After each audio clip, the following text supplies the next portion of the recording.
पारस पत्थर की कहानी सबने सुनी है, लेकिन राजनीति में उस पारस पत्थर का पर्याय कहते हैं पीपी नहीं बल्कि पीके है, प्रशांत किशोर। पर इस पारस पत्थर के बारे में कहा जाता है ये छूता उसी को है जिसमें सोना बनने की संभावना होती है। सोना तो खुद ब खुद बन जाए।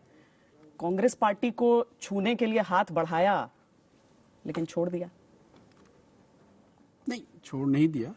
जो ये उनका डिस्क्रिशन है कि वो मेरी बात सुने न सुने। मुझे जो बात उनको बतानी थी, जितनी उन्होंने सही समझी, वो उस बात को सुना। जैसे उनका ये डिस्क्रिशन है कि वो मेरी बात मानकर मुझे अपने साथ शामिल करें या न करें, वैसे मेरा ये डिस्क्रिशन है कि मैं उनकी पार्टी ज्वाइन करूं या न करूं।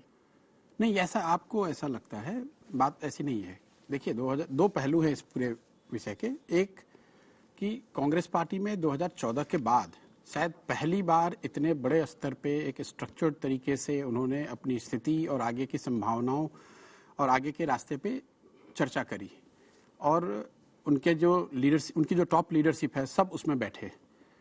उसमें जहाँ तक मीडिया ने भी जो रिपोर्ट किया है, मैं जो बात हुई हो तो मैं आपको नहीं बता सकता हूँ, लेकिन ये बात तो सही है कि ज़्यादातर बातों में सहमति बनी। आगे के रास्ते क्या होने चाहिए उस पर भी सहमति है। उसको करने के तरीके में भी जहां तक सवाल है, वो खुद से कर सकते हैं। उसके लिए किसी प्रशांत किशोर की जरूरत नहीं है। आपको एब्सोल्यूट पावर चाहिए, जहां रहते हैं आपको एब्सोल्यूट पावर चाहिए, उसके बिना पीके का मन नहीं लगता है। वो बिल्कुल ठीक बात है। क्यों भरोसा करें आप पे? आप तो बीजेपी के एजेंट हैं। बिल्कुल ठीक बात है। तो मैंने कहा उन्होंने ऑफर किया, मैंने खुद से कह दिया कि भाई मैं नहीं आऊंगा। तो पावर की अगर बात यही हुआ था, उनको शक था आप पे? नहीं, शक की बात नहीं है। जो व्यवस्था, देखिए, जहां तक जो सुझाव है उस पर उनकी सहमति है, जो करना है उनको उस पे उनकी सहमति है। 2 सवाल थे कि उस काम को करने के का जो तरीका है, उस काम को जो करना है, उसको मेरे साथ करना है या उनको खुद से करना है।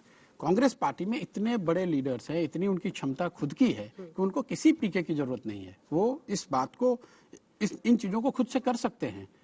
और उन्होंने मेरे से भी पूछा तो मैंने उनको यही कहा कि साहब, बातचीत हो गई और आप समझते हैं कि ये बात करने से कांग्रेस का फायदा है, तो आप बेझिझक जाकर मतलब आप ये कहें कि राहुल गांधी को हटा के प्रियंका वाड्रा गांधी को ऊपर बैठा दो। ऐसा मैंने कहा नहीं, ये तो आप सूत्र के हवाले से ऐसा चलाते हैं। ऐसी कोई बात हुई नहीं है। कल अब आप बहला रहे हैं सबको। किसको बहला? यही चाह रहे थे आप। अब मैं चाह रहा था, ये जानकारी आपको कैसे है? ये तमाम कांग्रेस के नेता बता रहे हैं। कमरे में तो आप थे नहीं, कमरे में तो आप थे नहीं। कौन से कई कांग्रेस के जो लीडर हैं, कल पी चिदम्बरम साहब ने इंटरव्यू दिया है, उन्होंने कहा है कि उस पूरे चर्चा में लीडरशिप को लेकर कोई चर्चा उस कमेटी के साथ हुई नहीं। और वो बोल रहे हैं जो G23 बोल रहा था वही चीज प्रशांत किशोर बोल रहे हैं यहाँ पर। कई बातों में समानता हो सकती है। समानता है, क्योंकि देखिए, वो आप भी अगर बोलेंगी तो कुछ बातें तो एकदम जग जाहिर हैं।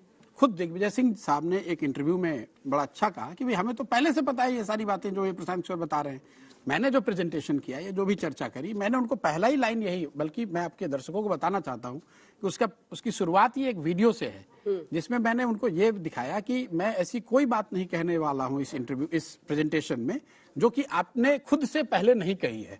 तो 1980 से लेकर अभी तक जितनी बातें कांग्रेस की लीडरशिप ने कांग्रेस के संदर्भ में, कांग्रेस में रिफॉर्म के संदर्भ में, कांग्रेस में सुधार के संबंध में जो बातें कही हैं, उसी बात को फिर से मैंने दिखाया।